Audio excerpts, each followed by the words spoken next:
They laughed when she stepped off the wagon. A heavy woman in a worn dress, clutching a cast-iron skillet like it was the only thing left in the world, because it was.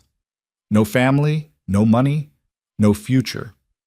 The town of Caldwell Flats, Wyoming, had buried better people than Abigail Turner, but here she stood, chin up, eyes steady, while a crowd of strangers decided in 30 seconds that she was nothing. What they didn't know, Amul, what no one could have predicted, was that this woman, mocked and dismissed on a Tuesday afternoon in 1887, was about to save all of them. If this story moves you, hit that like button and drop your city in the comments. I want to see how far this tale has traveled. Now settle in. This one's going to take a while. And it's worth every minute. Wyoming, September 1887. The wind came off the mountains like a warning.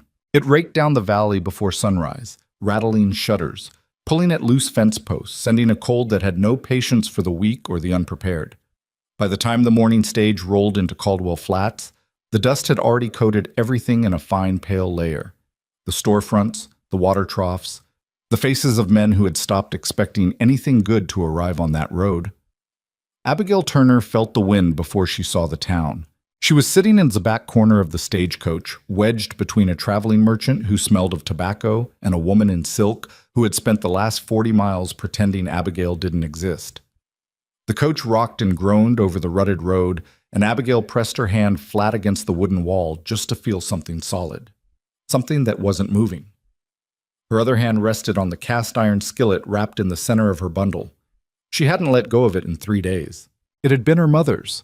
The handle was worn smooth on one side from 40 years of use, and there was a hairline crack along the rim that didn't affect the cooking but made it look like something that had survived hard times, which it had, which she had, 26 years old, 190 pounds of woman who the world had spent most of its energy trying to make feel small. Brown hair pinned back with 2 bent clips, a dress that had once been blue but had faded to the color of old sky. A pair of boots that had been resoled so many times the cobbler in Cheyenne had finally told her, gently, that there was nothing left to save. She had thanked him, bought the cheapest thread she could find, resold them herself. That was Abigail Turner, in a sentence. The stage lurched to a stop in front of the Caldwell Flats post office, and the driver called down the names of passengers with packages to collect. Abigail climbed out last, stepping onto the running board carefully and then dropping to the ground with a soft thud that raised a small cloud of dust around her boots. She stood in the middle of the main street and looked at her new situation with the clear eyes of someone who had learned not to expect much. Caldwell Flats was not a beautiful town. It had that particular look of a place that had started with ambition and then been slowly worn down by reality. The buildings were mostly unpainted timber, darkened by weather and neglect. A hardware store, a feed merchant, a saloon that had seen better years, a church with half its steeple missing, a hotel that called itself the Grand and was neither. A few men on the porch of the saloon had turned to look at her. She could hear them talking even from across the street. Lord above, look at the size of her. Laughter. Low and lazy, the kind that comes from men with nothing better to do. Abigail had heard it before. She would hear it again. She picked up her bundle, heavier than it looked because of the skillet, and started walking toward the post office to ask for directions. What she was looking for was a man named Silas Boone. She had found the advertisement 3 weeks earlier, pinned to the community board outside a boarding house in Laramie, where she had just been let go from her position as kitchen assistant. The woman who ran the boarding house, a thin-lipped widow named Mrs. Farber, had delivered the news with the satisfaction of someone doing an unpleasant duty. "You understand it's nothing personal," Mrs. Farber had said, though everything about her expression suggested otherwise. "The guests have made certain comments about presentation. This is a respectable establishment. I cook better than anyone you'll hire to replace me," Abigail said. Her voice was quiet, not angry, just factual. "That may be so." Mrs. Farber placed a small envelope on the counter. "Your final wages. 3 days to find other arrangements." Abigail took the envelope, thanked the woman, a reflex her mother had beaten into her since childhood, the idea that dignity cost nothing, and walked outside into the cold Laramie morning. She had stood at that community board for a long time, reading the same notices she had read a dozen times before. Domestic service wanted. References required. Experienced seamstresses only. No single women. And then, tucked between a notice for lost livestock and a flyer for a church social, she found it. Wanted. Capable woman for household and ranch kitchen management. Boone Ranch, Caldwell Flats, Wyoming Territory. Wages negotiable. Inquire by written correspondence or arrive directly. S. Boone. It was not eloquent. It had none of the careful language the other advertisements used to signal what kind of woman they were really looking for. Young, trim, presentable, from a good family. It just said capable woman, which was either the most refreshing thing Abigail had ever read or a mistake the writer hadn't thought through. She wrote the letter that night, mailed it the next morning. Then she packed her things and spent the remaining wages on a stage ticket, because the letter would take longer to arrive than she would, and she had learned a long time ago that waiting was a luxury she couldn't afford. The man at the post office gave her directions to Boone Ranch with the practiced indifference of someone who has answered the same question too many times. 3 miles north. Follow the main road until you see the split-rail fence on the left side. Gate's got a B worked into the iron. Can't miss it. Thank you. You one of those women answering Silas's advertisement? Abigail paused in the doorway. Yes? The man studied her for a moment with open curiosity. Third one this month, he said. Other two turned around same day they arrived. He didn't explain whether that was a warning or simply information. Abigail thanked him again and walked out. She walked the 3 miles. She had no horse, no money for a hired wagon, and her pride was still in better condition than her finances, so she walked. The road north of town was unpaved and uneven, bordered on one side by scrub grass and on the other by a creek that had shrunk to a trickle in the long dry summer. The mountains rose behind everything, enormous and indifferent, and the sky above them was the particular deep blue that only comes at altitude, a blue so clean it almost hurt to look at. She stopped once to adjust the bundle on her shoulder and to look back at the town below. From here it looked smaller, more manageable. She had found that useful over the years. The way distance made difficult things look smaller.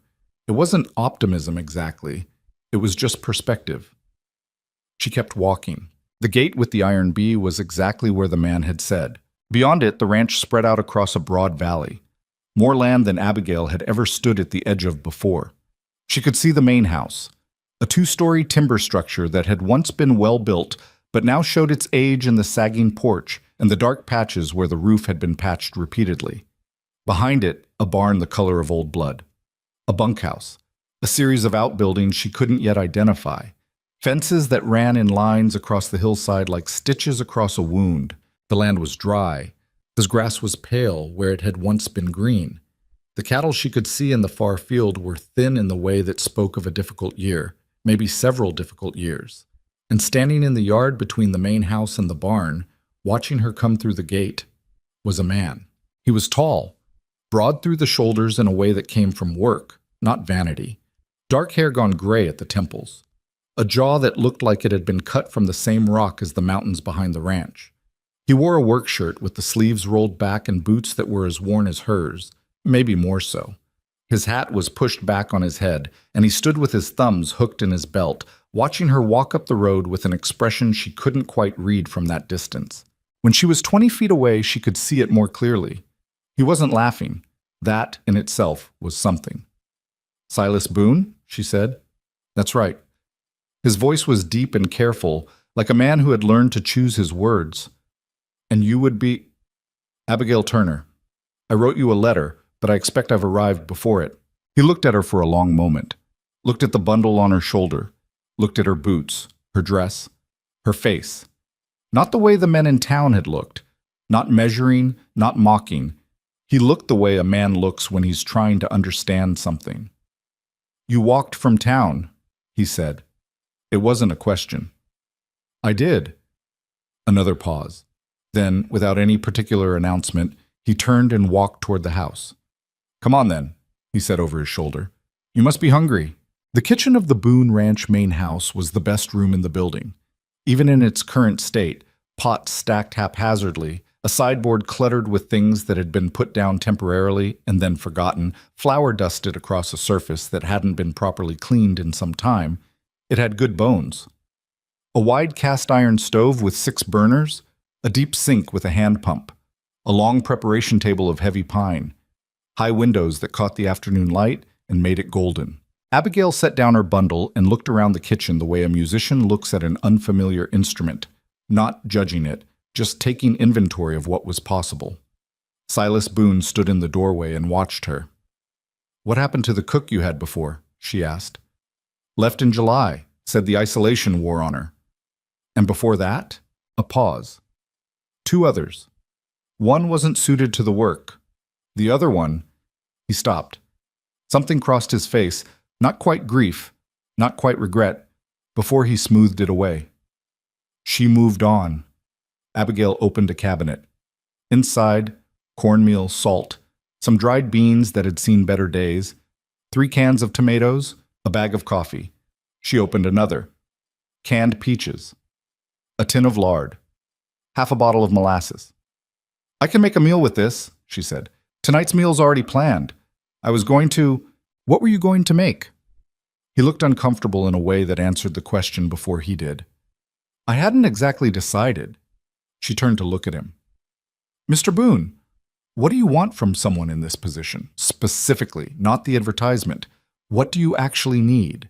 He seemed surprised by the directness of the question. Most people she had found were.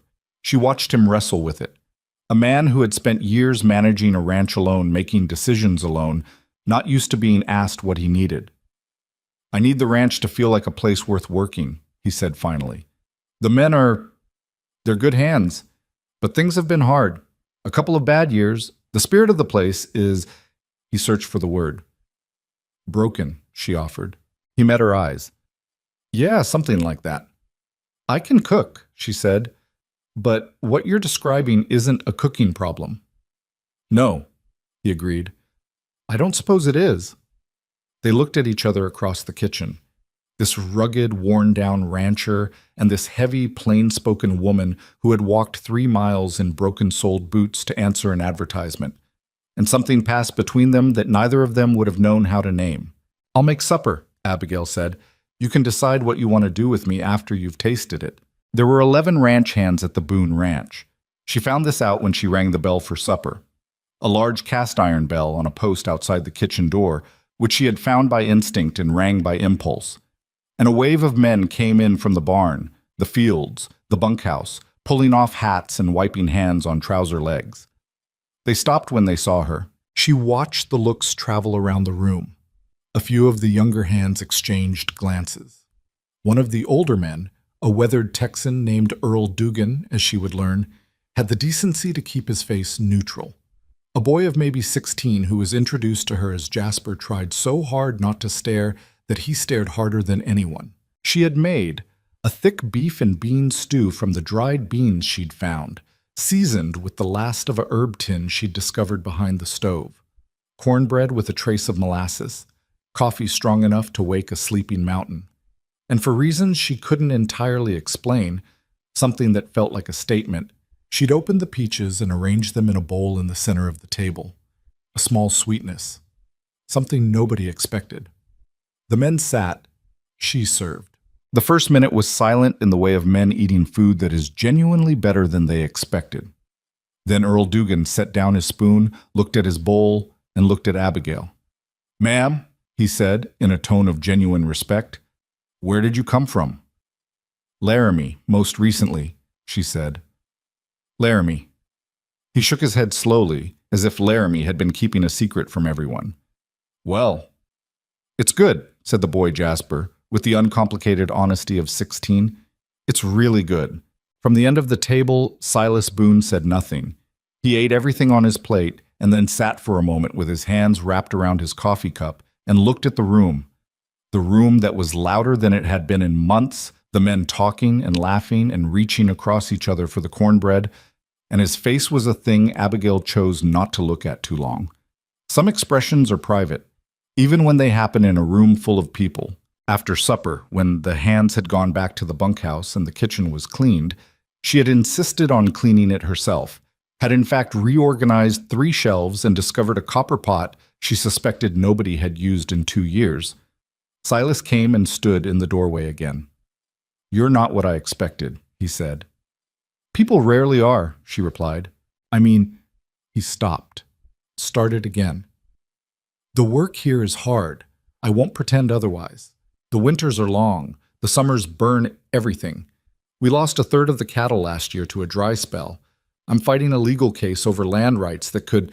He stopped again, and she understood this was more than he usually said to someone he'd met 6 hours ago.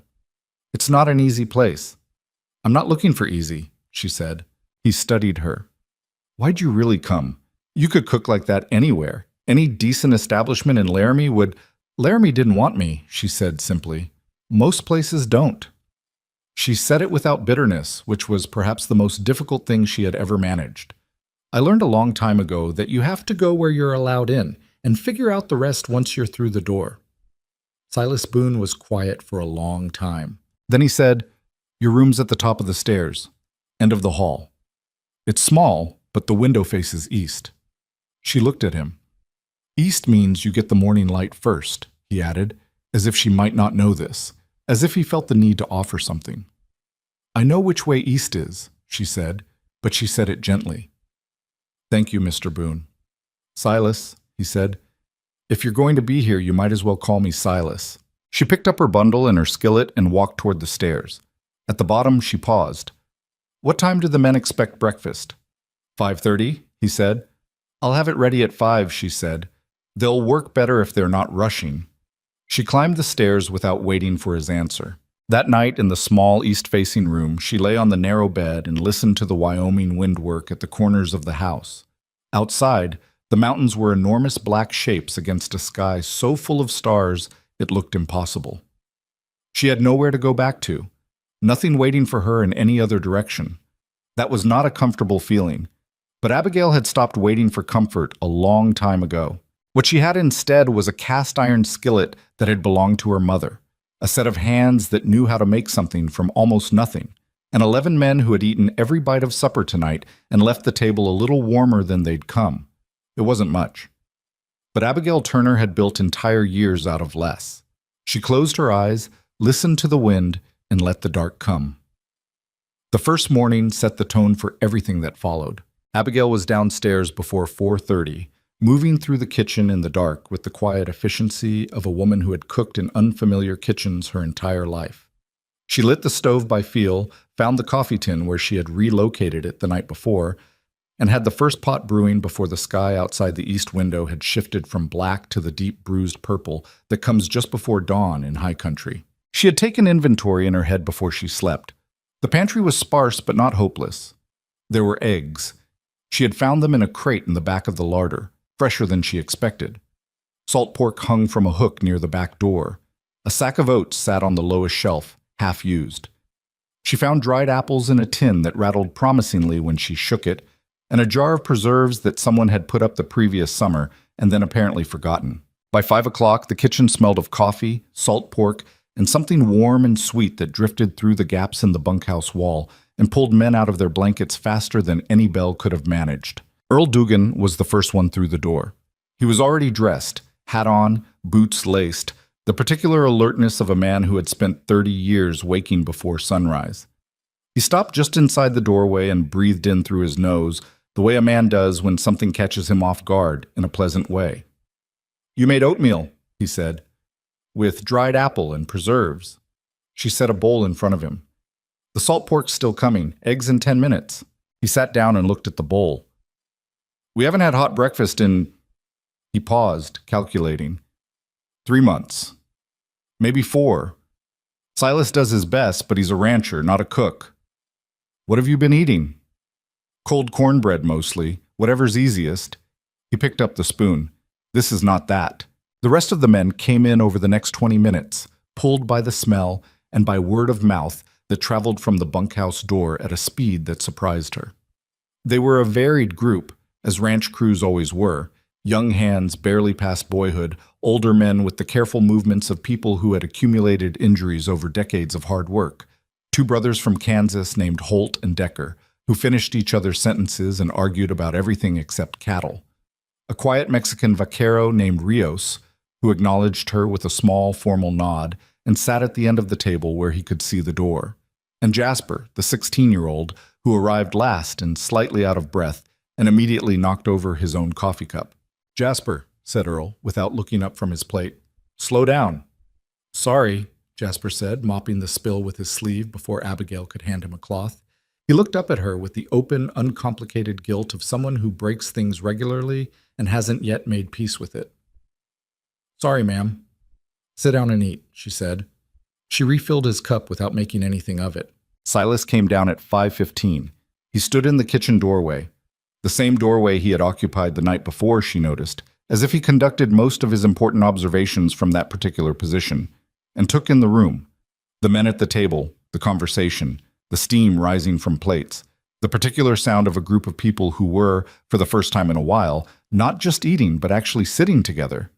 He met Abigail's eyes across the kitchen. She handed him a cup of coffee and went back to the stove without ceremony. He sat at the head of the table. For a while he just drank his coffee and listened to his men talk, and the look on his face was the look of someone trying to identify a sound they haven't heard in so long they'd almost forgotten what it was. It was the sound of a crew that felt, however slightly, that someone gave a damn about them. After breakfast, when the hands had gone to their morning work and the kitchen was quiet again, Silas lingered with his second cup. "You didn't have to do all this," he said. "I know." She was already washing the dishes, moving through the task with a rhythm that didn't leave room for unnecessary conversation. "I wanted to see what I was working with." "And?" She considered the question honestly. "The pantry needs restocking. The stove needs its left burner adjusted. It's running hotter than the others, which is why the bottom of everything scorches on that side. The shelving system makes no sense, and I've already fixed it." She paused. "Your men are hungry in ways that have nothing to do with food." Silas was quiet for a moment. "What does that mean?" She turned from the sink to face him. "It means they haven't felt taken care of in a long time. People who feel that way, they start to shrink. They do the minimum. They stop looking out for each other because they've decided nobody's looking out for them." She dried her hands on the cloth by the sink. "It shows in the work. I'd wager it shows in the cattle." The look he gave her then was complicated. Not offended. She had half expected offense. It was more like the expression of someone who has been walking around with a splinter for so long they've stopped noticing the pain, and someone has just pointed to exactly where it is. "You've been here one morning," he said. "I've been in a lot of places," she replied. "You learn to see things quickly when you don't expect to stay long." He set down his cup, stood, put his hat on with the practiced motion of a man who has done it 10,000 times. At the door he stopped, which he was beginning to understand was also a habit of his, that pause at thresholds, as if he was always deciding whether to say the last thing on his mind. "The hands take their lunch in the field during a working day," he said. "I usually just send whatever's easy." "I'll bring it out myself," she said. "I want to see the ranch." He nodded once and walked out into the morning. She watched him go through the window above the sink, this tall, solitary man crossing the yard toward the barn, hands in his pockets, the mountains enormous behind him, and thought about what it must cost a person to hold something this large together alone for so long. Then she turned back to her kitchen and started planning lunch. Over the days that followed, Abigail Turner did not transform the Boone Ranch through any single dramatic act. She did it the way most important things are done, slowly, consistently, without announcement, through an accumulation of small decisions that each seemed insignificant on their own, but together began to change the weight of the air in the place. She'd learned the men's names in the first 2 days, and not just their names, their habits, their preferences, their particular vulnerabilities. Earl Dugan's left knee gave him trouble in the cold, and she started making sure he had a hot breakfast that would carry him through the morning before the stiffness set in. The Holt brother, the older one, Marcus, had a bad tooth that he refused to do anything about, and she made a note to soften his food on the days when the pain was clearly written across his jaw. Rios, the quiet vaquero, brightened almost imperceptibly when she set a small jar of dried chiles on the table beside his plate, a detail she had noticed from watching what he reached for in the pantry when he thought no one was looking. Jasper she handled differently. He was 16 and had the raw, uncoordinated energy of a boy who was becoming a man faster than his body was ready for, and he was clumsy in the way of people who are deeply self-conscious about being clumsy. She put him in charge of bringing the lunch pails out to the men in the field, because it gave him a job that made him feel trusted. And she noticed that he walked a little differently after that, shoulders back, chin up, the way boys do when someone decides they're capable of something. None of this was lost on Silas Boone. He said nothing about it. He was not a man given to stating things he observed when simply observing them seemed sufficient, but Abigail caught him watching her sometimes, not in any way that made her uncomfortable, but with the attention of someone who is trying to understand a mechanism they've never encountered before. The changes in the ranch came gradually, and then, in the way of things that have been building beneath the surface, all at once. The arguments that had been a daily feature of the bunkhouse, the low-grade friction of tired men living in close quarters with grievances that had nowhere to go, began to diminish, not because anything specific was resolved, but because men who are well-fed and feel cared for have less need to pick at each other.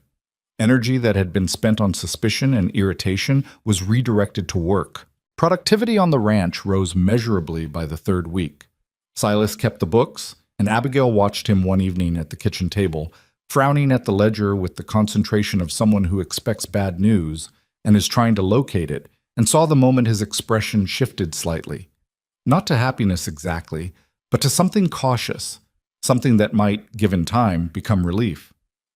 "The South Pasture numbers are up," he said, mostly to himself. "The men have been working 2 hours longer each day," Abigail said from across the kitchen, where she was preparing the next morning's bread. "Not because you asked them to, because they want to." He looked up. "Why?" She pressed her hands into the dough.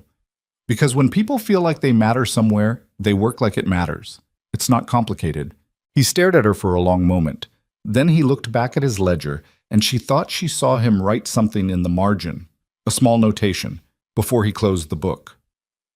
There was an evening in the fourth week that Abigail would think about for a long time afterward, not because anything particularly dramatic happened, but because of what it revealed. She had been carrying a pot of soup out to the bunkhouse, a pot larger than was strictly necessary, because she had learned that men who do hard physical labor consume food at a rate that would alarm most people. When she heard Silas's voice from the barn, not raised, not angry, just tired in the way that goes all the way down to the bone, she stopped outside the barn door. She could see him through the gap between the boards. He was with the cattle, alone, running his hand along the flank of one of the thinner animals, talking to it in the low, private voice that people use when they think no one is listening. "Come on," he was saying. "Come on, girl, stay with me." The animal turned its heavy head toward him with the slow, sad patience of a creature that has endured difficulty without understanding it. Abigail stood very still and did not announce herself. In that moment, she understood something about Silas Boone that no ledger entry or morning conversation had told her. He was not a hard man in the way that some men in this territory were hard, indifferent, blunted against feeling by years of frontier life. He was a man who felt things deeply and had decided at some point that the appropriate response to that was to feel them alone. She carried the soup to the bunkhouse. She did not mention what she had seen, but the next morning she made sure there was extra in the pot, and when she brought Silas his breakfast, she set it down without comment and went back to the stove, and for once she didn't start a conversation. She just let the kitchen be warm and quiet around him, which was its own kind of care. It was Jasper who eventually said out loud what everyone else had been noting privately. He came into the kitchen on a Thursday afternoon to collect the afternoon coffee, and he found Abigail reorganizing the medical supplies, the ranch's collection of bandages, poultices, and bitter patent medicines, into a wooden crate with labeled sections. "Ma'am," he said, watching her work with the expression of someone who has been building up to saying something. "Can I ask you something?" "You can ask," she said, which was not quite the same as promising an answer. "Why do you do all this?" He gestured vaguely at the kitchen, the medical supplies, the general sense of order that had spread through the main house over the past weeks like something growing. "I mean, you cook, that's the job, but you do all this other stuff, the medicines and knowing everyone's names and remembering that Earl's knee hurts him, and—" He stopped himself. "You don't have to do any of that." Abigail was quiet for a moment, folding a length of clean bandage with careful hands. "When I was young," she said, not looking at him, "my mother was sick for a long time. We didn't have much. Neighbors used to bring food sometimes, not because they had to, just because—" She stopped, smoothed the bandage flat. "It's a hard world, Jasper, Harder for some than others. If you can make it easier for the people around you without it costing you more than you've got, it seems like the thing to do. He thought about this. But nobody ever does that for you, he said, with the blunt honesty of someone who hasn't yet learned to pretty up an observation. She looked at him then, and her expression was not sad exactly. It was something more complicated than sad. Something that had made peace with a difficult truth without pretending the truth wasn't difficult. No, she said. Not often. She put the bandage in its labeled section. But that's not why you do it. Jasper nodded slowly, turning this over in his mind with the serious effort of a boy trying to understand something that might be important. Then he took the coffee and went back outside, and Abigail watched him go and thought that he was going to be all right. Given enough time and enough examples of the right thing being done for the right reason, that boy was going to be all right. The weeks turned. The weather grew sharper at the edges as October moved through the valley. The cattle filled out slightly, enough to matter. The ranch had the feeling now of a place that was being held together by intention rather than simply by inertia, and the difference was visible to anyone who knew what they were looking for. Silas began stopping by the kitchen not just for meals but in the in-between hours, mid-morning, late afternoon, on the pretext of checking some supply or asking some question about the upcoming week's provisions. Abigail noticed but said nothing, because some things are better not commented on. She simply made sure there was always coffee, and when he sat at the kitchen table and opened his ledger or his correspondence, she went on with her work and let him be there without making it into something. Occasionally they talked, about the ranch mostly, about the dry summer that had taken so much and whether the winter would compensate, about the price of beef in Cheyenne and whether it was worth making the drive. She knew nothing about cattle drives, but she knew how to ask questions that opened a conversation rather than closed it, and she found that Silas, given the right conditions, could talk for longer than she would have guessed from his silences. One evening he told her about his father, just a few sentences, the way a man speaks about grief when he hasn't yet found a way to contain it neatly. His father had built the ranch from nothing, he said, had put 30 years into the land, had died in this house, in the east-facing room that was now Abigail's room, and had given the ranch to Silas with an expression that was equal parts love and weight. He believed in this place, Silas said. I don't want to be the one who loses it. Abigail looked at him across the table. You won't be, she said. You can't know that. No. She picked up her coffee cup. But I know what I've seen in 6 weeks, and what I've seen is a ranch that's starting to breathe again. She met his eyes. That didn't happen by accident. He looked at her for a long moment. Then he looked down at the table, and the muscle in his jaw moved slightly. The particular movement of a man who is holding something in, not because he doesn't feel it, but because he hasn't yet found a way to let it out that doesn't frighten him. Thank you, he said, quietly. The 2 words of a man who does not say them easily. You gave me a place to be useful, she said. That was no small thing either. Outside, the October wind moved through the valley, rattling the bare branches of the cottonwoods along the creek. Inside the Boone Ranch kitchen, the stove ticked with warmth, and the lamplight made everything amber, and 2 people who had each spent a long time alone sat at opposite ends of a pine table and felt, for the first time in longer than either could exactly say, that the world was slightly less indifferent than they had come to expect. It was a quiet moment. There was nothing remarkable about it from the outside. But sometimes that is exactly what a person most needs. Not a grand gesture, not a declaration, not a sudden reversal of fortune. Just a warm room, a cup of coffee, someone across the table who has chosen, without being required to stay. Abigail Turner had been chosen by nobody when she arrived at Boone Ranch. 6 weeks later, she had quietly made herself indispensable to everyone in it. And the storm that was coming for the ranch, the one that would test every bit of what she had built, had not yet shown itself on the horizon. But it was coming. The letter arrived on a Wednesday, which Abigail would later think was fitting. Wednesdays had always struck her as the most treacherous day of the week, far enough from the beginning to feel settled, close enough to the end to make you careless. She was in the kitchen when Jasper brought it in, still holding the reins of the horse he'd ridden to collect the mail from town. He came through the door with the particular urgency of someone carrying something they don't fully understand, but sense is important, and he set the envelope on the kitchen table without a word, which was unusual enough for Jasper that Abigail set down her paring knife and looked at it. The envelope was heavy. Cream-colored paper, the kind that cost money. A law office seal pressed into the wax. And the name on the front, Mr. Silas Boone, Boone Ranch, Caldwell Flats, Wyoming Territory, written in the careful, deliberate hand of someone who wants you to know they are serious. She did not open it. It was not hers to open. But she stood in the kitchen and looked at it for a long moment, the way you look at a storm cloud on the horizon when the air has already started to change. Silas came in for lunch an hour later, still pulling his gloves off, and stopped when he saw the envelope on the table. Stopped in a way that told her he had been expecting something like this, or fearing it, which amounted to the same thing. He read it standing up. She watched his face, not the letter. The expression that moved across his features was not shock. It was the expression of a man who has been dreading a particular blow for long enough that when it finally lands, the primary feeling is a grim and exhausted recognition. He set the letter down on the table. He did not speak for almost a full minute. "Victor Granger," he finally said.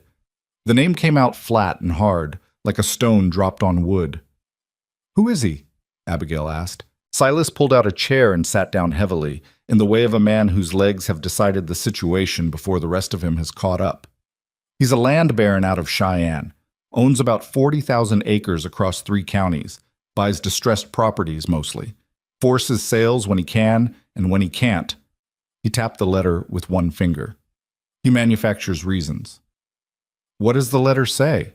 "His lawyers are claiming that a section of the eastern pasture, 200 acres, including the best grazing land on the property, was never legally part of my father's original land grant.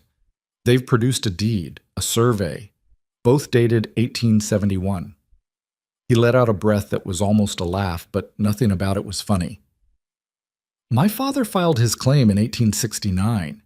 These documents didn't exist when I was fighting to save this ranch 2 years ago. They didn't exist when I paid taxes on that land last spring." "Because they didn't exist," Abigail said.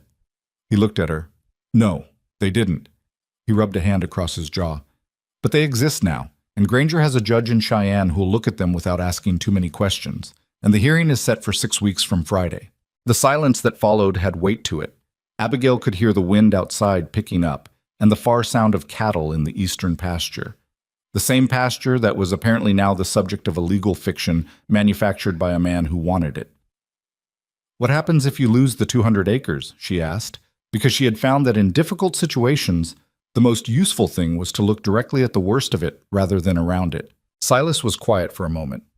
"The eastern pasture is where most of the herd grazes through winter. Without it, I'd have to sell cattle I can't afford to sell to keep the rest fed through the cold months." He paused. "And it would signal to Granger that the strategy works. He'd come back for more." She nodded slowly. "What do you need to fight it?" "A lawyer who can work faster than Granger's lawyers.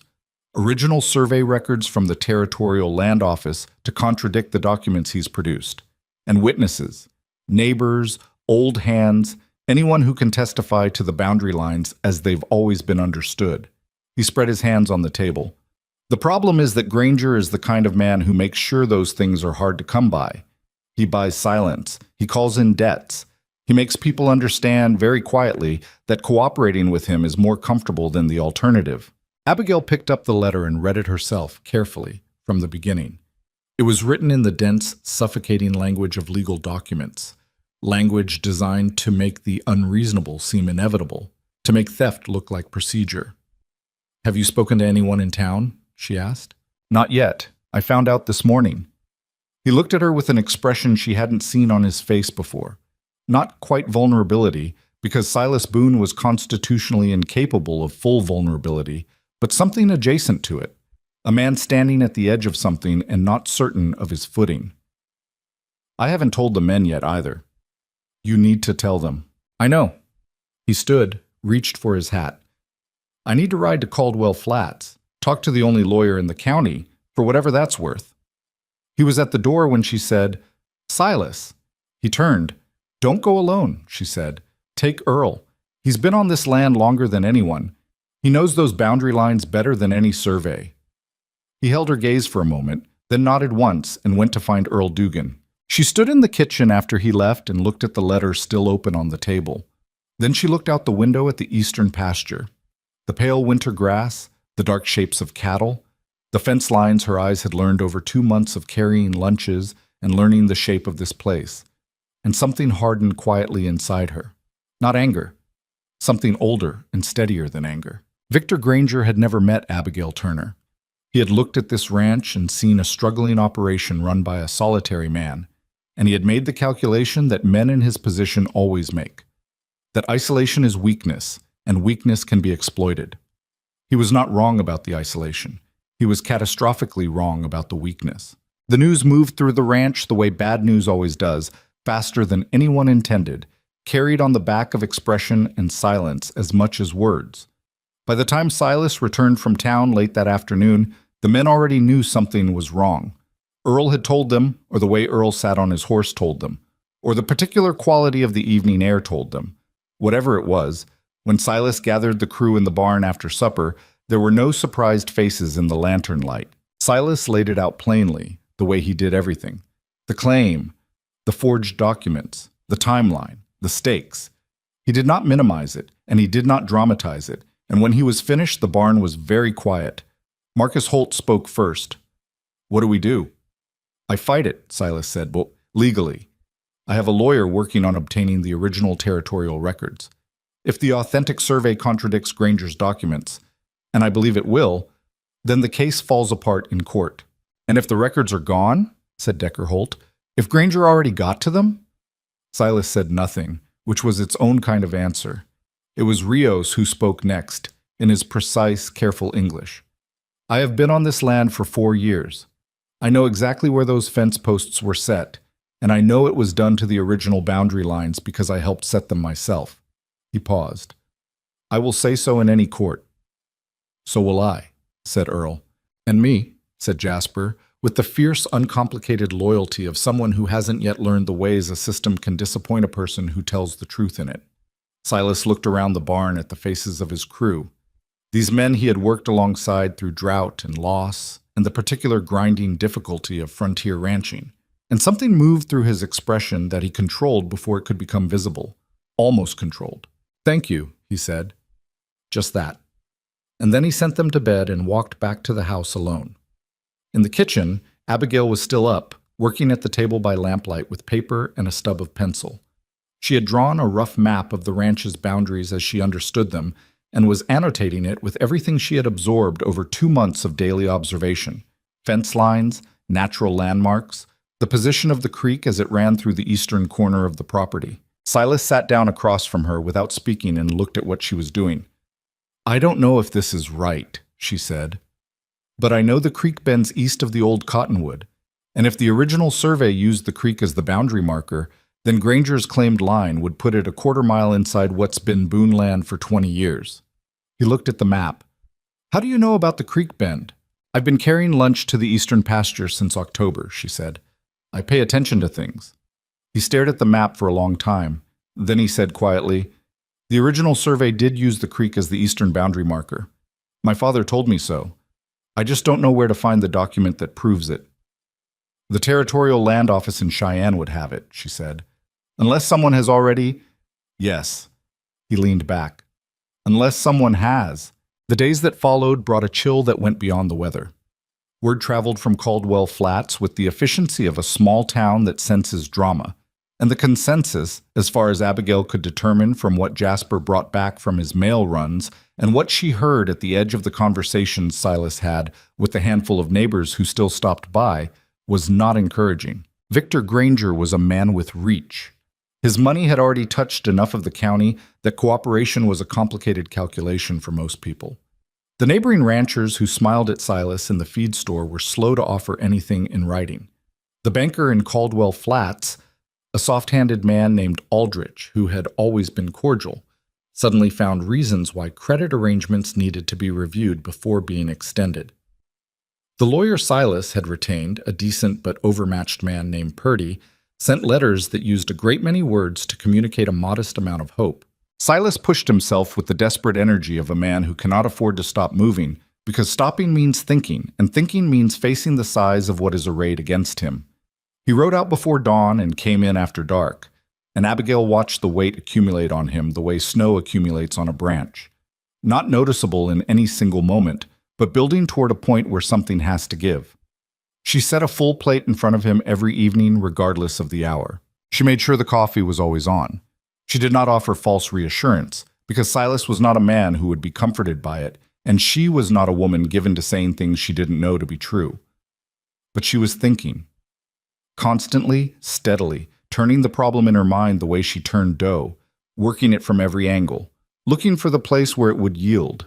It came to her on a Tuesday evening in the third week after the letter arrived, while she was preparing a meal for the ranch crew and listening to Jasper describe a confrontation he'd witnessed in town between Silas and one of Granger's men, a thick-necked enforcer named Crail, who had apparently made pointed suggestions about the wisdom of continuing the legal fight. "He just stood there and took it?" she asked. "No, he didn't take it," Jasper said with indignation. "He told Crail to get off the main street before he helped him do it, but Crail just laughed. Said Mr. Boone didn't have enough friends left to matter." Abigail was quiet.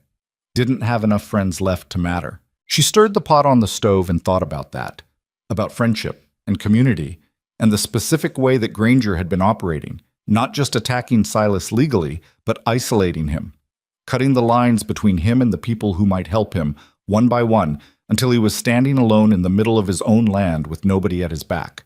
It was a strategy she recognized. She had lived a version of it her entire life. The slow erosion of belonging, the subtle mechanisms by which people are made to feel they stand outside the circle. She knew what it did to a person, and she knew from hard experience that the only answer to it was not to fight the isolation directly, but to build something in the space it had tried to empty. She could not file legal documents. She could not ride to Cheyenne to search the territorial records. She could not stand in a courtroom and argue law. But she could feed people, and in her experience, feeding people was never only about food. She started the next morning, and she told no one what she was doing. Not Silas, not Earl, not Jasper. She simply began. The Whitmore family, who ran a sheep operation 3 miles south of the Boone boundary, had lost their barn roof to a windstorm 2 weeks prior and were living on short rations while they redirected every spare dollar to repairs. Abigail loaded a crate with preserved goods, fresh bread, and a smoked side of pork from the Boone larder, more than she strictly had authorization to give, but she made a private accounting of it and planned to compensate from her own wages, and drove it to the Whitmore place in the ranch's small wagon. Clara Whitmore came to the door with a baby on her hip, and the particular wariness of a woman who has learned to be cautious about unexpected kindness. She looked at the crate, then at Abigail, then at the crate again. "We don't take charity," she said, not unkindly, just a statement of terms.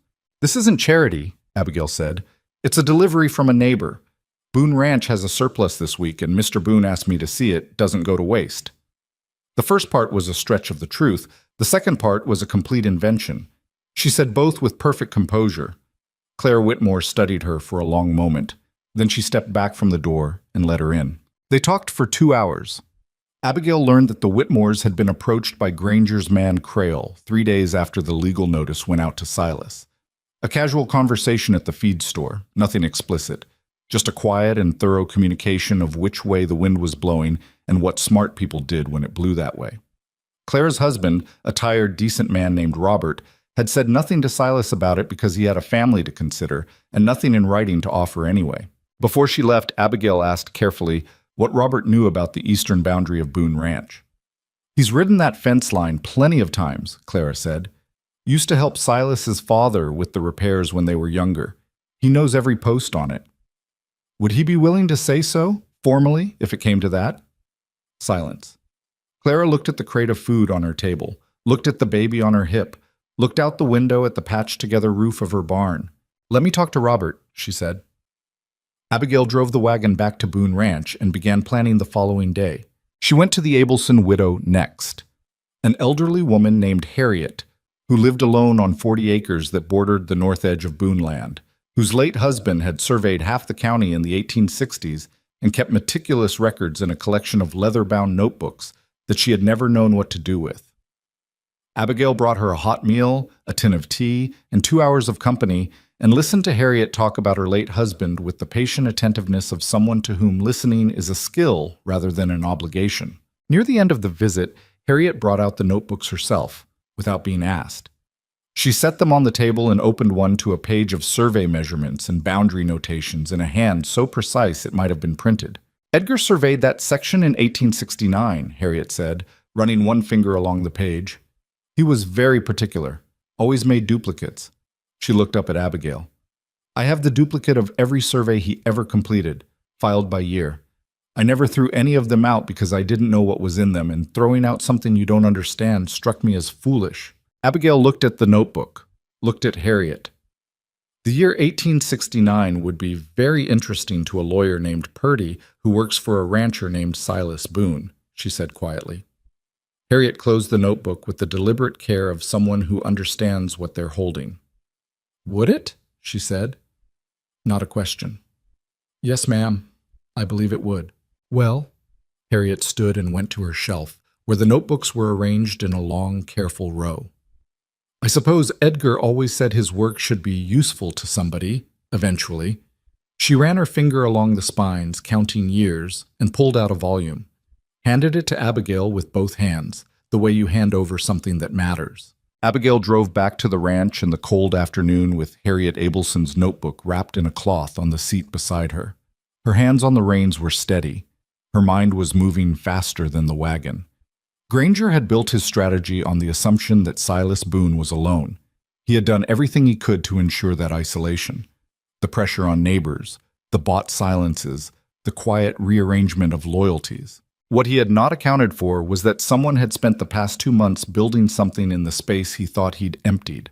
Not a legal defense, not a financial counter-strategy, something older and more durable than either. A web of care, extended in every direction. Meals remembered, names known, injuries tended, small kindnesses offered without ledger or expectation. Abigail Turner had been feeding people for 2 months. Now those people were beginning, one by one, to realize that they had something to give back. She turned the wagon through the gate with the iron bee. The sun was going down behind the mountains, painting the western sky in colors that had no names. The lights in the main house were on, which meant Silas was home, probably sitting at the kitchen table with his ledger and his worry. She had news for him. Good news, for the first time in 3 weeks. She stepped down from the wagon in the yard, tucked the notebook under her arm, and walked toward the light. Silas was at the kitchen table when she came through the door, exactly as she had imagined. The ledger open in front of him, the lamp burning low, his coffee gone cold in the cup beside his hand. He looked up when she entered, and something in the way she was carrying herself made him sit straighter. She set Harriet Abelson's notebook on the table in front of him without preamble. He looked at it, looked at her. What is this? Edgar Abelson surveyed every property in this valley between 1867 and 1874, she said, pulling out the chair across from him and sitting down. He kept duplicates of everything. His widow has them all, filed by year, in her front room. She opened the notebook to the page Harriet had shown her. The survey measurements, the boundary notations, the date written in that precise, unhurried hand. That is the 1869 survey of Boone Ranch's eastern boundary. It shows the creek bend as the boundary marker, exactly where your father always said it was. It predates Granger's documents by 2 years. Silas pulled the notebook toward him slowly, the way a man reaches for something he's afraid might not be real. He read the page. Read it again. His finger traced the boundary line Abelson had drawn, the careful ink line following the creek's eastern curve, marking exactly the ground that Granger's lawyers were claiming had never belonged to the Boones. The silence in the kitchen lasted a long time. Where did you get this? His voice was careful, controlled in the way of a man keeping a firm hand on something that wants to run. I visited Harriet Abelson this afternoon. We had tea. Abigail paused. She also says that Robert Whitmore has ridden that fence line enough times to testify to the boundary as it's always stood. And Rios already told you he helped set the posts himself. Silas set the notebook down. He pressed both hands flat on the table on either side of it, as if he needed to feel something solid. You've been doing this without telling me. You had enough to carry. Abigail, I brought food to the Whitmores because their roof is damaged and they're on short rations. That part is simply true. She met his eyes steadily. Everything else followed from the conversation. He stared at her. How many people have you visited? Enough. She folded her hands on the table. There are others who will come forward if the case goes to court. Not everyone Granger pressured stayed pressured. Some of them were waiting for a reason to stand up, and a reason presented itself. You are the reason. I brought food, she said simply.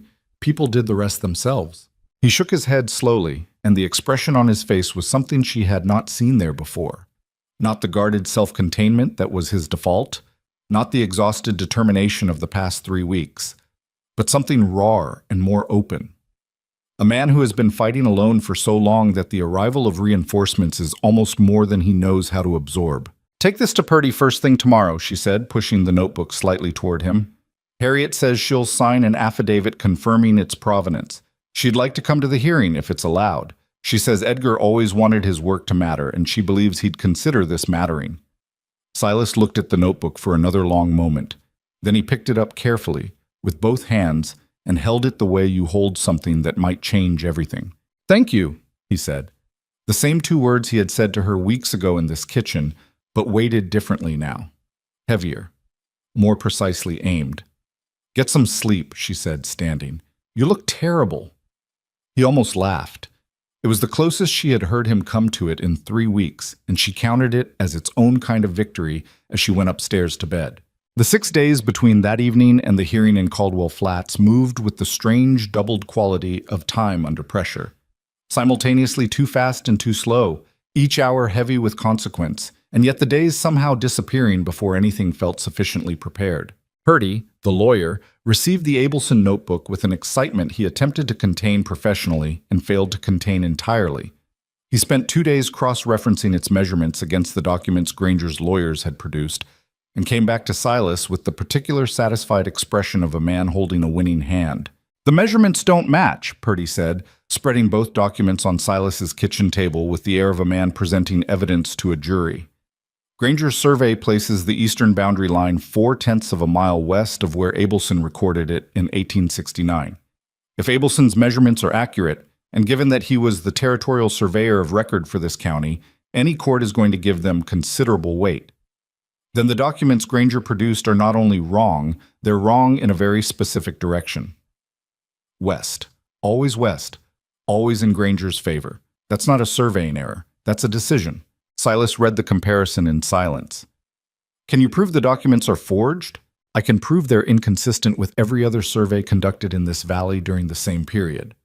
I can demonstrate that the measurements they contain are mathematically irreconcilable with the creek's actual position as established by Abelson and confirmed by 2 subsequent surveys in the 1870s.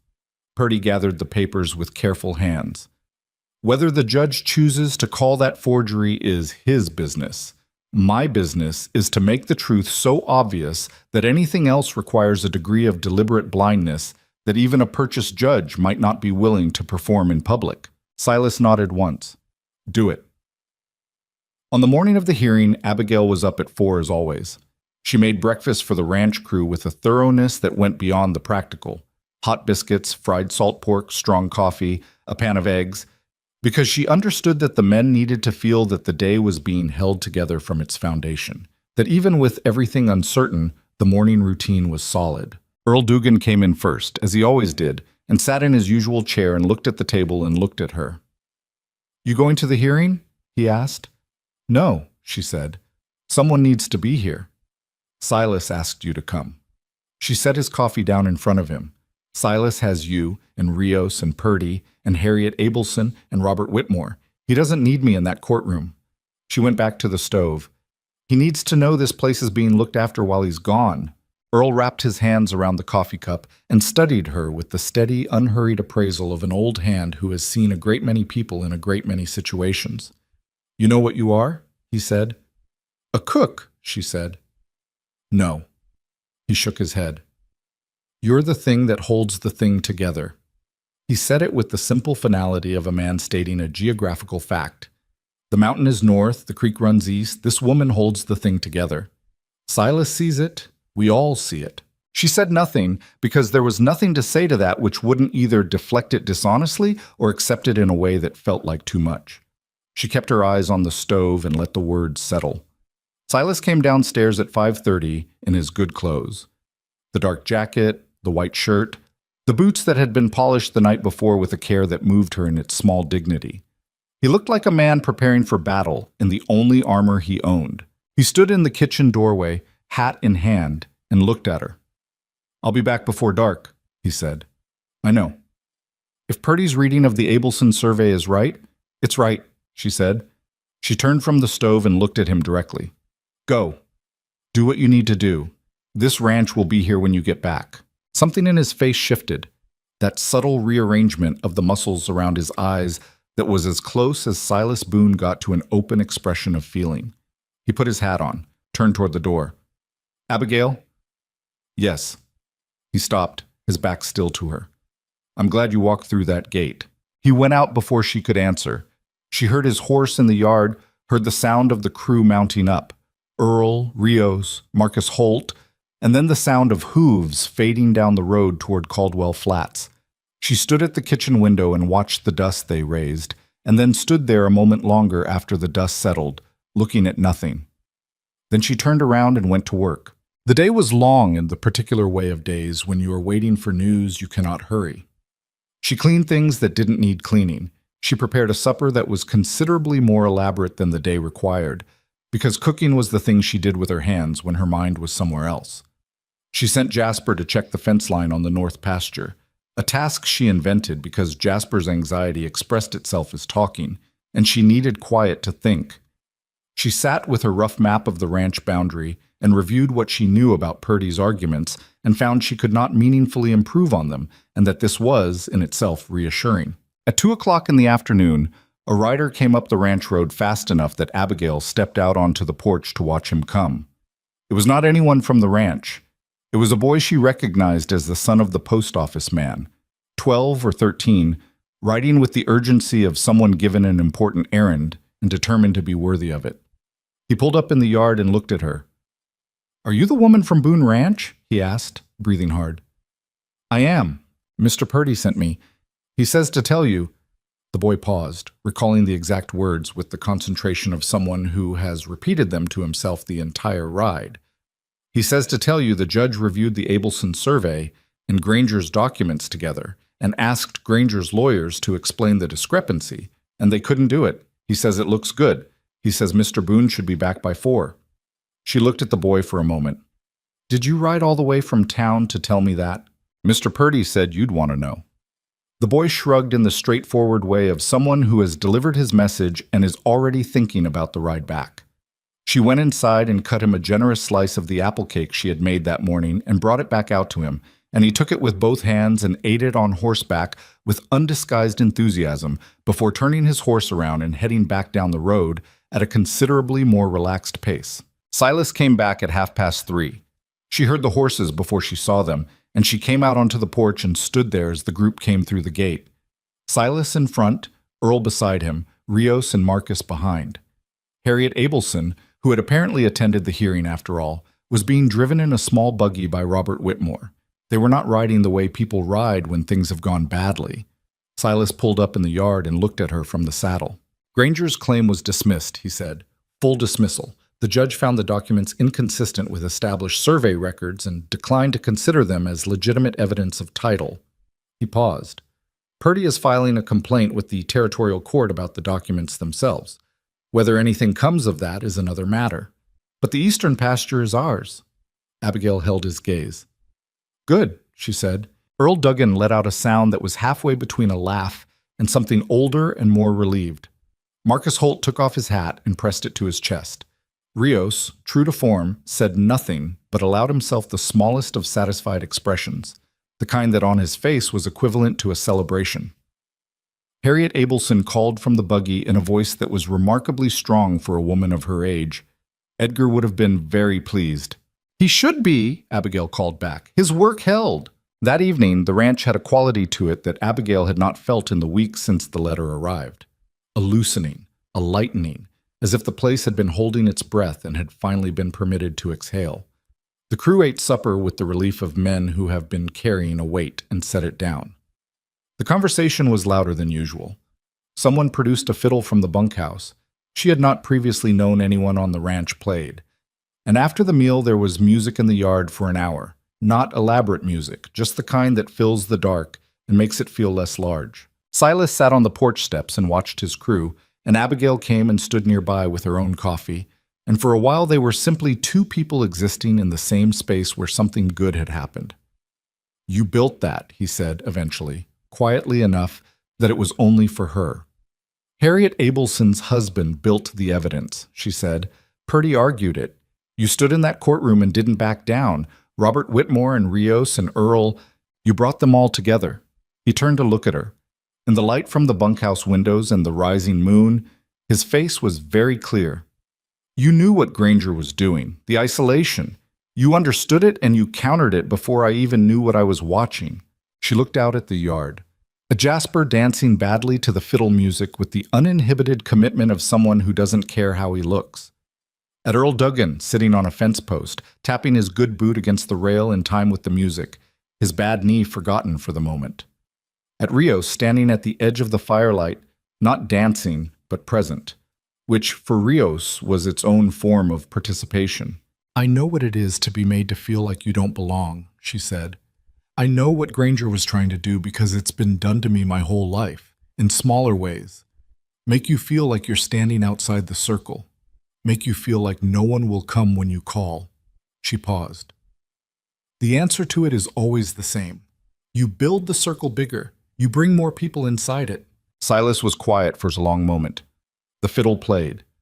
The fire crackled. The mountains stood against the sky in the enormous, indifferent way they always did, which had stopped feeling hostile to Abigail somewhere in the past 2 months, and started feeling simply true. The world was large and it did not bend itself to human need, and that was all right, because humans could bend toward each other. "I want to ask you something," Silas said. His voice had taken on the particular careful quality she associated with him, approaching something important. "And I want you to answer it honestly, even if the honest answer is something I don't want to hear." "I usually do," she said. "Do you want to stay here? Not because you have nowhere else to go, not because I need someone in this kitchen, but because—" He stopped, started again. "This ranch is going to take years to rebuild properly. There's more work ahead than behind. The winters are genuinely hard." He looked at her. "Is this where you want to be?" She thought about the east-facing room at the top of the stairs and the morning light. She thought about the kitchen she had reorganized and made her own. She thought about 11 men who now ate breakfast at 5 o'clock and worked 2 hours longer because they felt that the work mattered to someone. She thought about Harriet Abelson's notebooks and Clara Whitmore's wariness softening into something like trust and Jasper learning to carry himself like someone who had been given responsibility and risen to it. She thought about a man talking quietly to a thin cow in a barn because he couldn't afford to lose anything else and didn't know anyone was listening. "Yes," she said, "this is where I want to be." The fiddle played on. Somewhere in the eastern pasture that was theirs undeniably, on paper and on the ground, and in the memory of everyone who had ever ridden its fence line. A coyote called once and fell silent. The weeks after the hearing carried a different quality. Recovery, but not passivity. The crisis had stripped away certain pretenses and left things clearer than they had been before. The men of the crew worked with the particular renewed purpose of people who have been tested and have not been found wanting. The ranch breathed in the way of a place that has survived something and knows it. But it was Silas who worried Abigail most in those weeks. The fight had cost him something she could see but couldn't precisely name. He slept less than he should. He rode out farther and stayed longer, pushing himself through the cold December days with the driven quality of a man trying to outrun something internal. He ate what she put in front of him and went through the motions of recovery. But there was a hollowness behind his eyes some evenings that told her the victory in the courtroom had not resolved whatever it was that truly haunted him. She said nothing. She watched. She kept the kitchen warm and the coffee on and let the days do what days do, which is accumulate. It was in the second week of December that it caught up with him. He came in from a long day of riding the far fence lines in a cold that had dropped sharply after sunset, and she could see from the door that something was wrong. The way he dismounted too slowly, the way he stood in the yard for a moment before walking to the house, as if he was deciding something or simply waiting for his body to agree to move. By the time he got through the door, he was pale in a way that had nothing to do with the cold, and he made it as far as the kitchen table before he had to sit down. "When did you last eat?" she asked, already moving toward the stove. Noon, he said. His voice was thinner than usual. Maybe. She put her hand briefly to his forehead, clinical and quick. Fever. Not catastrophic, but real. She pulled it back and looked at him, and made the assessment she had made about the ranch hands dozens of times over the past months, only now with a different kind of weight behind it. You've been running on nothing for 3 months, she said. Your body has decided it's done cooperating. I'm fine. You are not fine. You're going to eat this soup, and then you are going to bed, and tomorrow you are not getting on a horse. The south fence needs... Earl can see to the south fence. She set the soup in front of him. Eat. He looked at the soup, looked at her. The expression on his face was a complicated negotiation between stubbornness and the simple physical reality of a man whose reserves were genuinely spent. He ate the soup. He was in bed by 8 o'clock. Not willingly, but she had learned that Silas Boone, like most men who consider themselves self-sufficient, was easier to manage when you simply removed the alternatives. And Abigail sat downstairs at the kitchen table and reorganized the winter supply list, and listened to the house settle around her, and felt the particular quality of responsibility that comes when someone who has been carrying everything finally, reluctantly, puts it down. She managed the ranch for 3 days before Silas was well enough to come downstairs. She coordinated with Earl for the daily work. She handled a dispute between Decker Holt and one of the younger hands about pasture rotation with the calm efficiency of someone who has observed enough of how the ranch operates to know what matters and what doesn't. She reviewed the supply accounts with the thoroughness she had developed over months of managing the kitchen budget and found 2 places where they were being overcharged by the Caldwell Flats merchant and made a note to address it. On the 4th day, Silas appeared in the kitchen doorway at mid-morning, dressed but still carrying the careful movements of a man who has been ill and is not fully reconciled to the evidence. He stood and watched Abigail going through the account books with the pencil stub she carried in her apron pocket, and his expression was one she hadn't seen before, something unguarded and deep, the face of a man watching something that matters to him and knowing it. Everything's all right, she said without looking up. Earl handled the south fence, the supply account issue with Mercer's stores noted on the last page. Decker and young Pete have sorted themselves out. He crossed to the table and sat down across from her, and she poured him coffee without being asked, which was a habit she had developed so thoroughly she no longer thought about it. You ran this place, he said, for 3 days. You'll have it back by tomorrow. Abigail. His voice had that careful quality again, the threshold quality, the pausing at the doorway quality. I want to show you something. He went to the desk in the corner of the room, a battered roll top that she had organized twice now without comment, and opened the top drawer. He took out a small iron key on a leather cord. She recognized it immediately. It was the key to the main house lockbox, where the ranch's legal documents were kept. The title, the deed, the accounts, the contracts. He came back to the table and set it in front of her. She looked at it, then at him. What is this? She asked, though something in her chest already understood. I've been thinking about what happens if something goes wrong, he said. If I'm injured worse than a fever, if something happens on the range, this ranch needs someone who knows how to run it, not just the kitchen, not just the crew's welfare. He paused. Everything. Silas, you already know how, Abigail. You've known for months. I've watched you. He held her gaze steadily, in the way of a man who has thought about something long enough that he is no longer uncertain about it. You understand the accounts. You understand the men. You understand this land better than people who've lived on it longer. And you understand... He stopped. Something moved in his face. You understand what this place needs to be, not just what it is. She looked at the key on the table between them. I'm not offering this because I'm grateful, he said. I'm offering it because it's right. Because you've earned it in ways that have nothing to do with the cooking and everything to do with who you are. His voice was very even, very deliberate, a man reading aloud from somewhere deep and true. You came here with a skillet and a set of worn-out boots, and you made this ranch into a place worth working and worth fighting for. I would have lost it without you. Not just the legal case, the whole of it, the spirit of it. He paused one more time. I need you to have the keys.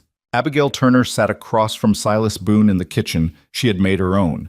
In the ranch she had put back together piece by piece over 4 months of early mornings and careful attention, and looked at the small iron key that represented the weight and the future of everything around her.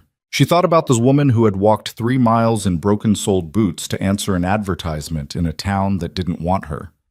She thought about all the places she had been moved out of, moved on from, deemed insufficient for. She thought about her mother's cast-iron skillet and what it meant to make something good from almost nothing. She picked up the key. It was cold from the drawer and then warm in her hand. "Thank you," she said. Outside, the December wind moved across the valley, and the mountains stood where they had always stood, and the cattle in the eastern pasture grazed on land that was, and would remain, theirs. Inside the kitchen of the Boone Ranch, a woman who had been chosen by nobody held a key that meant she had been chosen, finally, by someone who understood what she was worth. It was not the ending of the story. It was something better than an ending. It was a beginning that had been earned. The iron key lived on a nail beside the kitchen door. Abigail had put it there herself, deliberately, the morning after Silas gave it to her. Not in a pocket, not in a drawer, not somewhere private, and tucked away as if she was uncertain of her right to it. On the nail beside the door, where it caught the morning light when the sun came through the east window, where anyone who entered the kitchen could see it, where she could see it every time she came downstairs before dawn to start the stove. It was a small thing, but Abigail Turner had learned a long time ago that small things placed in the right position have a way of changing what a room means. December deepened into the coldest winter the valley had seen in several years. The snow came in mid-month and stayed, settling over the ranch in a white silence that transformed the landscape into something severe and beautiful and unforgiving. The mountains disappeared behind clouds for days at a time. The creek froze at its edges. The cattle huddled in the southern pasture and required twice the usual attention. The ranch kept working. The men knew their routines now with the confidence of a crew that has been well managed long enough to have internalized the standards. Earl Duggan organized the morning cattle checks with the easy authority of a man who has stopped needing to be asked.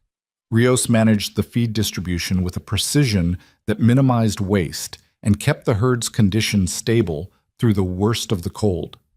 Even Jasper, who had arrived in this story as a boy, perpetually on the edge of breaking something, moved through his tasks with a steadiness that Abigail had watched develop over 4 months, like a plant finding its way toward light. Silas recovered fully by the 3rd week of December, and when he came back to the daily work of the ranch, he found something that might have unsettled a smaller man.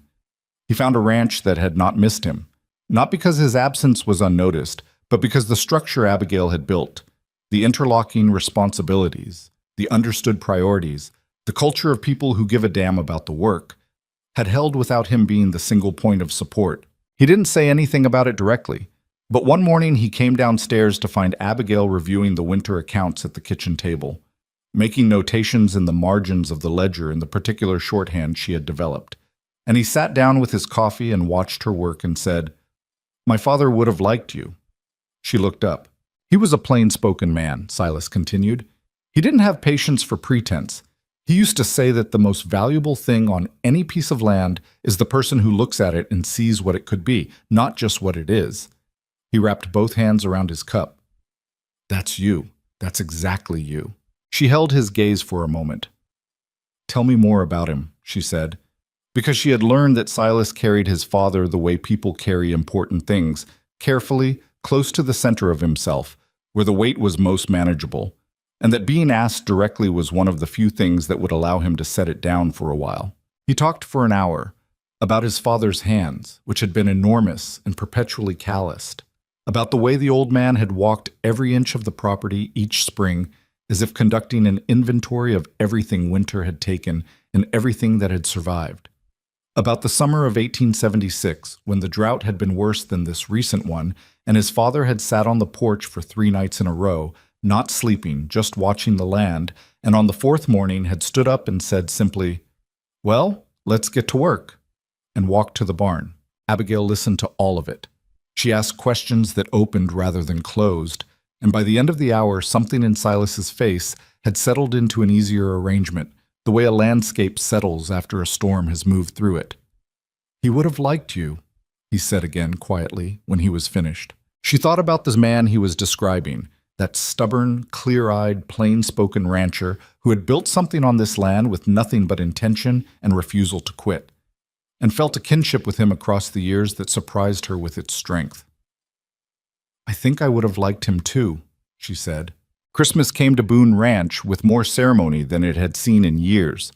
This was Abigail's doing, though she was careful about how she did it, not imposing, not performing, but creating conditions in which celebration became possible. She made a meal that took 2 days to prepare. She organized the crew to cut a pine from the hillside behind the barn and drag it into the main house, which produced an argument between the Holt brothers about the best route that was resolved by Marcus simply picking up his end and walking, leaving Decker no choice but to follow. She made ornaments from scraps of ribbon and tin that she found in the back of the supply room, and she enlisted Jasper's help hanging them, which gave him something to do with his hands, while he told her about his family in Kansas with the mixture of homesickness and pride that she had learned to recognize in young men far from home. "Do you miss them?" she asked. "Yes, ma'am." He reached up to hang a tin ornament on a high branch with the careful deliberateness he had developed for tasks he wanted to do well. "My mother mostly. She's a good woman." He paused. "She'd like you." "How do you know?" "Because you're the same kind of person," he said, with the simple certainty of someone for whom this was obvious. The kind that makes the people around them better without them even noticing it's happening. She was quiet for a moment. Then she handed him another ornament. "Get the branch on the left," she said. "It's bare." On Christmas evening, with supper cleared and the fire burning high and the crew settled into the rare loose comfort of men with nowhere to be and nothing urgent to manage, Silas stood at the head of the table and poured whiskey into cups and held his own up. "To the ranch," he said, "and to the people who make it worth keeping." The men raised their cups. Someone, Marcus Holt, unexpectedly, added, "And to Miss Abigail, who made us worth keeping," which produced a sound of general and genuine agreement around the table that Abigail received by finding something very interesting to look at in the bottom of her own cup. But she was smiling. Anyone watching closely enough could see that.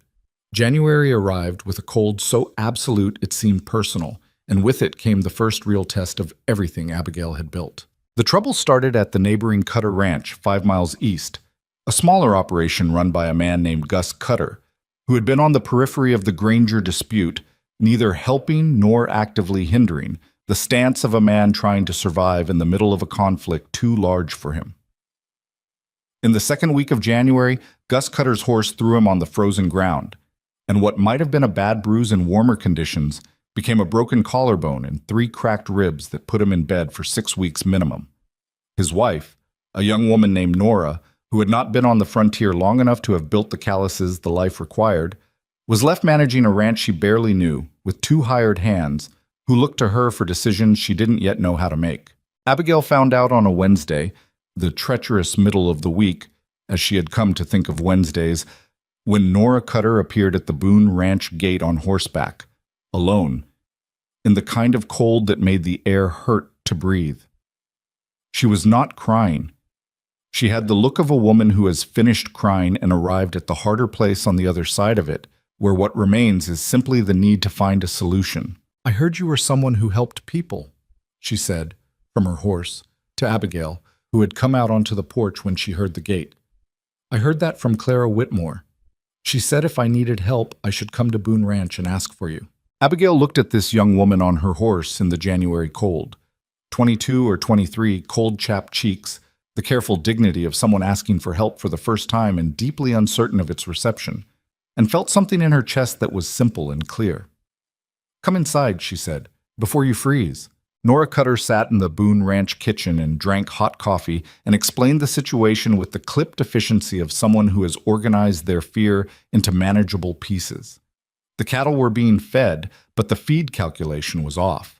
She didn't know by how much, but one of the hands had said they were going through it faster than the stores would support. Gus managed the accounts, and she understood the general ledger but not the specific arrangements he had with the suppliers in Caldwell Flats. And the east barn roof had a section that Gus had been meaning to repair since October and had not gotten to, and now there was a gap that was letting in cold that was damaging the stored hay. Abigail listened to all of it. She asked 2 or 3 precise questions. She thought for a moment. Then she called Earl Dugan in from the barn. "Take Marcus and Decker to the Cutter Ranch tomorrow morning," she said. "The east barn roof needs work. Take what you need from the supply building. She looked at Earl steadily, in the way she had developed over months, not asking exactly, but not quite ordering either.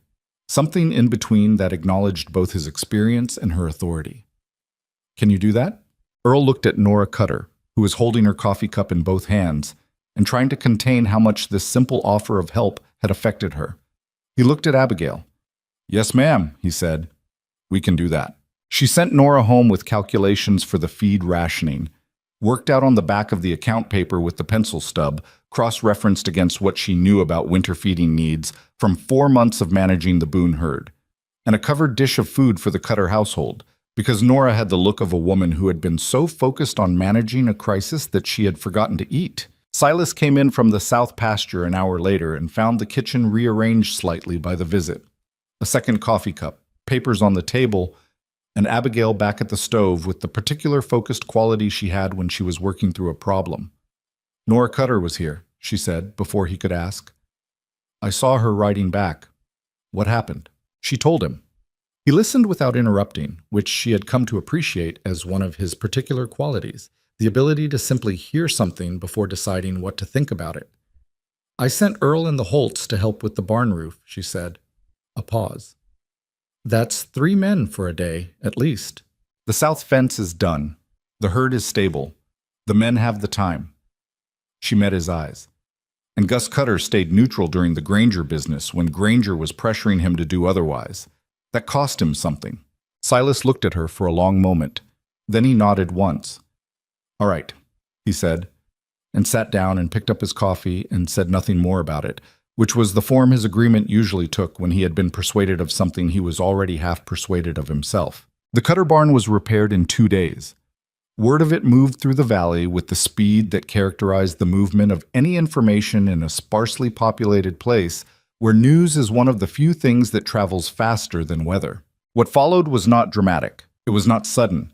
It was the slow, cumulative return of something that had been damaged by Victor Granger's strategy of isolation and fear. Something that looked, when it came back, like community, though it arrived without announcement or ceremony. Robert Whitmore stopped by in late January with a load of timber he said he had surplus of and thought the Boone Ranch might use for fence repair. Clara Whitmore sent a jar of preserves she had put up in the fall, the good kind, the kind you keep for yourself. Harriet Abelson sent a letter that was 3 pages long and contained, near the end, a carefully worded suggestion that she had several other notebooks of Edgar's surveys that she had never catalogued, and that if anyone was ever interested in a comprehensive record of the valley's original boundary lines, she would be glad of the company. In February, a traveler came through during a storm, a circuit preacher going north who found himself caught between the mountains and the weather, and Abigail fed him dinner and gave him the spare room off the kitchen for 2 nights. And when he left, he pressed her hand and said that he had not expected to find such hospitality in this particular stretch of territory, and that he would say so when he arrived at his destination. Silas watched all of this from his usual position, observing, understanding, saying less than he felt. But in the evenings, when the work was done and the ranch was settled for the night, he would come and sit in the kitchen, and they would talk in the way they had developed over months. Not always about anything important, sometimes about the cattle or the weather or some piece of ranch business, sometimes about nothing much at all, but always with the ease of people who have stopped needing to manage the impression they're making on each other. One evening in late February, Silas set down his coffee cup and looked at her in the particular way that meant he was about to say something he had been working up to for a while. I want to ask you something, he said. You said that once before, she said, and told me to answer honestly even if the answer was something you didn't want to hear. I remember. The same terms apply? Yes. He took a breath. I want to ask you to stay, not as the cook, not as the person who manages the household and knows where every supply is and remembers what every man on the crew prefers for breakfast. He paused. I want to ask you to stay as my partner, in the full meaning of that word, if you're willing. He held her gaze steadily, with the particular directness of a man who has decided that this is a thing worth saying clearly. I know I'm not easy. I know this land isn't easy. I know... He stopped himself from listing the difficulties, because he could see from her face that she already knew them and had never required them to be absent. Abigail Turner sat across from Silas Boone in the kitchen that smelled of wood smoke and coffee and the particular combination of things she had cooked that day. And she thought about a woman who had stepped off a stagecoach 8 months ago with a cast iron skillet and a set of boots that needed resoling into the laughter of a town that had already decided she was nothing. She thought about what it meant to be chosen. Not tolerated, not made use of, not permitted to stay until something better came along. Chosen. Specifically and deliberately, by someone who had watched her be exactly who she was and decided that was the person he wanted beside him. Yes, she said. The same word she had said when he asked if this was where she wanted to be. The same word, but heavier now, and more precisely aimed and carrying in it everything that had happened between the first time she said it and this one. He reached across the table and covered her hand with his. His hand was large and calloused from 30 years of ranch work, and warm from the coffee cup, and it rested over hers with a weight that felt nothing like burden and everything like anchor. They sat that way for a while, in the warm kitchen with the Wyoming winter pressing at the windows, and neither of them said anything else, because some things have been entirely said by the most important word in them. Spring came to the valley the way it always did. Not gently, but with the abrupt dramatic conviction of a season that knows it's overdue.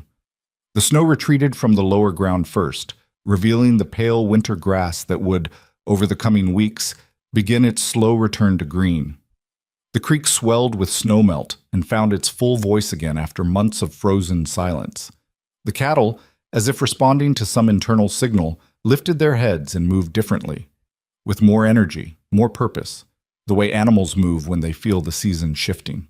The Boone Ranch moved differently too. Abigail and Silas were married in April, in a small ceremony at the Caldwell Flats Courthouse with Earl Duggan and Harriet Abelson as witnesses, and the entire ranch crew standing in the courthouse yard in their best clothes, which were in some cases considerably more presentable than she would have guessed 6 months ago. Jasper had polished his boots to a shine that he had clearly worked at for some time. Rios appeared in a jacket she had never seen before, black and neatly pressed, that suggested he had been preparing for this occasion since considerably before it was official. The Holt brothers both wore the same expression they wore when they agreed on something, a rarity that marked the event as significant. Harriet Abelson wept with the uninhibited emotion of someone old enough to have stopped worrying about what weeping in public looks like, and told Abigail afterward, pressing both her hands between her own papery ones, Edgar would have wanted to come to this. He always said the most important thing that could happen on land he'd surveyed was for it to belong to people who deserved it. Tell him thank you, Abigail said, from both of us. Harriet smiled. I talk to him every night, she said. I will.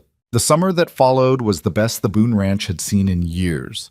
The rains came when they were needed. The cattle were healthy and gained weight through the season in a way that the account books recorded as the strongest numbers since before the drought years. The crew worked with the energy of men who have stopped distinguishing between what they're required to do and what they want to do, which is the condition every employer hopes for and almost none achieve. Abigail expanded the kitchen garden she had started in the spring into something considerable.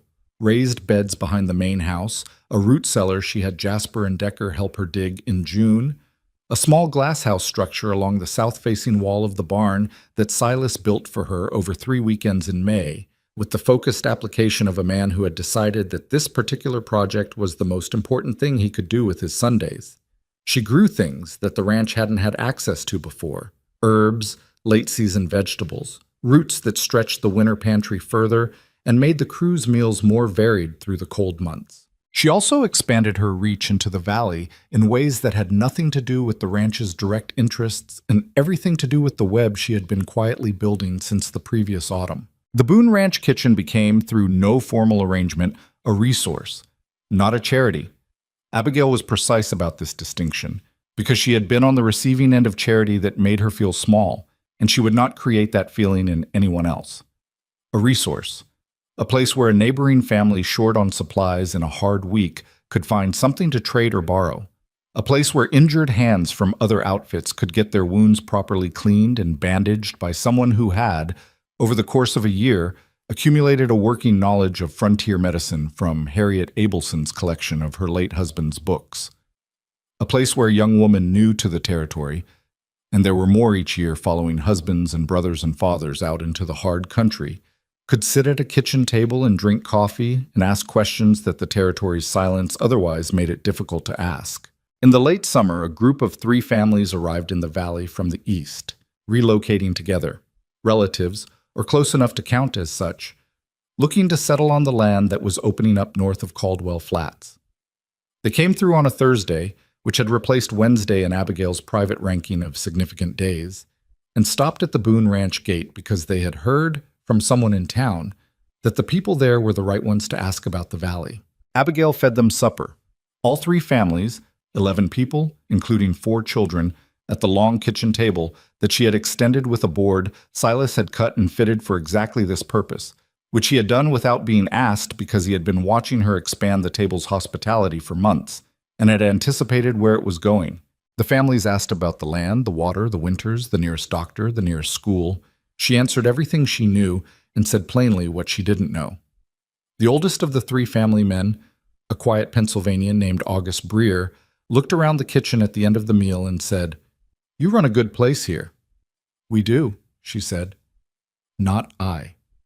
We." Silas, at the far end of the table, caught her eye. She saw the corner of his mouth move. The Breer family settled on the North Land and became, over the following years, among the most reliable neighbors the Boone Ranch had.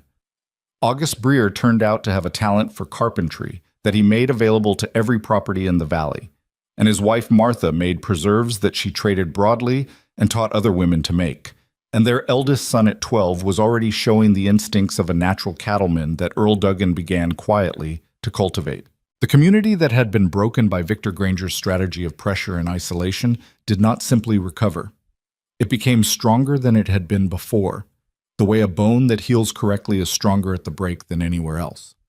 What Granger had tried to destroy, he had inadvertently caused people to notice they needed, and once people notice they need something, they tend to work harder to build it. Granger himself receded from their lives in the gradual way of men whose strategies depend on compliance, and who find themselves unable to adapt when compliance is refused. Purdy's complaint to the territorial court about the fraudulent survey documents resulted, in the autumn following the hearing, in a formal investigation that forced Granger to contend with scrutiny he had not anticipated from a quarter he had not monitored carefully enough. 2 of the properties he had acquired through similar pressure were returned to their original owners. He was not destroyed, men like Granger rarely are, entirely, by any single consequence. But he was diminished and constrained, and the valley ceased to be a place where his strategies were likely to succeed. He never returned to Caldwell Flats. The Boone Ranch continued. Jasper stayed for 3 years, which was longer than either of them had expected, and left in the autumn of his 19th year to go back to Kansas and his family, taller, steadier, carrying himself like someone who had been given responsibility and had not dropped it. He stood in the kitchen on his last morning and looked at Abigail with the expression of a young man trying to compress a large feeling into a small amount of time. "I want to thank you," he said. "You already work well," she said. "You did that yourself." "Not just the work."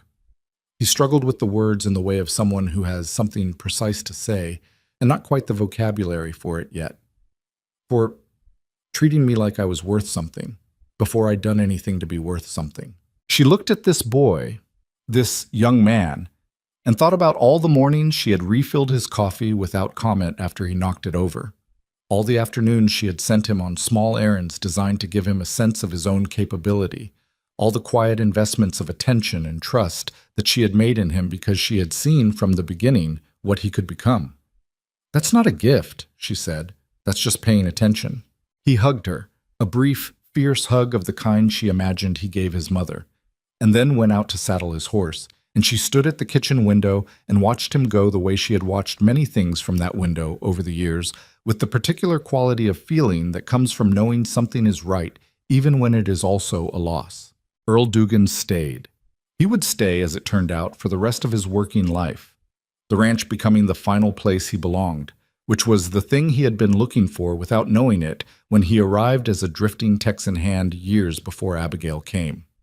His knee got worse in the cold winters, and she managed it with the steady, practical competence she had developed for all such things. And he never thanked her for it directly, because he was not a man who found direct thanks natural, but he brought her wildflowers in the spring when he found them on the ridge above the south pasture, and this was its own kind of thank you, and she understood it as such. Rios stayed too. He became, over the years, the finest cattle handler in the valley, a reputation he accepted with the quiet dignity of someone who has always known what he was capable of and simply waited for circumstances to make it visible. He married a woman from a Mexican family that settled near Caldwell Flats in the second year, and she became part of the extended family of the ranch, and the two of them were at the Boone kitchen table for Sunday dinner so regularly that the chair at the south end became understood as theirs. The ranch kitchen was expanded in the second year of the marriage, a proper addition with a larger stove and more preparation space and a wide table that could seat 20 when it needed to, which was more often than anyone had initially anticipated. Travelers stopped.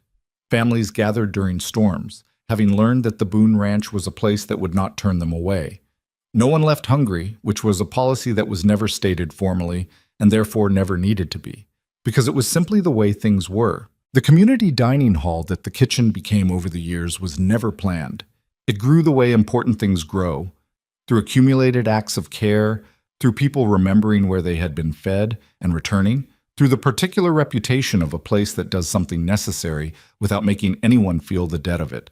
On a September evening, 5 years after Abigail Turner had walked through the gate with the iron bee in her boots that had been resoled until there was nothing left to resole, Silas came and found her on the porch as the sun went down over the mountains. She was sitting in the chair that had become hers, the one that faced west, where you could see the full sweep of the valley spread out below the ranch, the neighboring properties visible in the evening light, the creek a silver line through the pale grass, the smoke rising from several cook fires in the distance. Silas sat in the chair beside her, which was his. They sat in the easy silence that long familiarity makes possible between people who no longer need to fill the air between them to prove that they're comfortable. After a while he said, "Robert Whitmore told me something in town today." She waited. He said that his daughter, the youngest one, she's 12 now, told him that when she grows up she wants to be like the woman at Boone Ranch. He paused. He seemed to think I'd want to know that. Abigail looked at the valley, at the smoke from the Whitmore cook fire, which was visible from here on clear evenings, at the mountains above everything, immovable and enormous and perpetually indifferent to human scale in a way she had come entirely to appreciate. "What did you tell him?" she asked. "I told him his daughter had excellent taste," Silas said. There was something in his voice that was warm and quiet and deep, the voice of a man who is, against all previous expectation, happy, and that the woman at Boone Ranch would probably have something to say about that if she knew. Abigail said nothing for a moment. She thought about the girl she had been, heavy and plain and poor, moving from one place to another in boots that were always giving out, carrying a cast-iron skillet because it was the last thing her mother had left her. She thought about all the towns that had let her go, all the doors that had been closed with varying degrees of politeness, all the mornings she had woken up and taken inventory of what she had left and found that it was never quite enough and had decided to work with it anyway. She thought about a gate with an iron bee, about a man who had offered her a meal and a bed and a chance without making her prove she deserved the chance first. She thought about what it meant to build something. Not a building, not a legal entity, not a figure in a ledger, but a genuine thing, a network of care and trust and mutual obligation that held people together in a hard country that was always trying to scatter them. "Tell me something," she said. "What? When you put that advertisement in the paper," the one I answered, "what did you actually think you were looking for?" Silas was quiet for a moment, in the way he was quiet when he was being honest with himself about something. "Someone who could manage the kitchen," he said, "feed the crew, keep the house from falling apart. That's what you wrote." "That's what I thought I needed." She turned to look at him. He was looking at her already, which she found was increasingly the case, that when she turned, he was already there. "And now?" she asked. He looked at her with the full, unguarded attention of a man who has stopped protecting himself from what he feels. "Now I think I was describing the symptom," he said, "when what I actually needed was the cause." She held his gaze for a moment.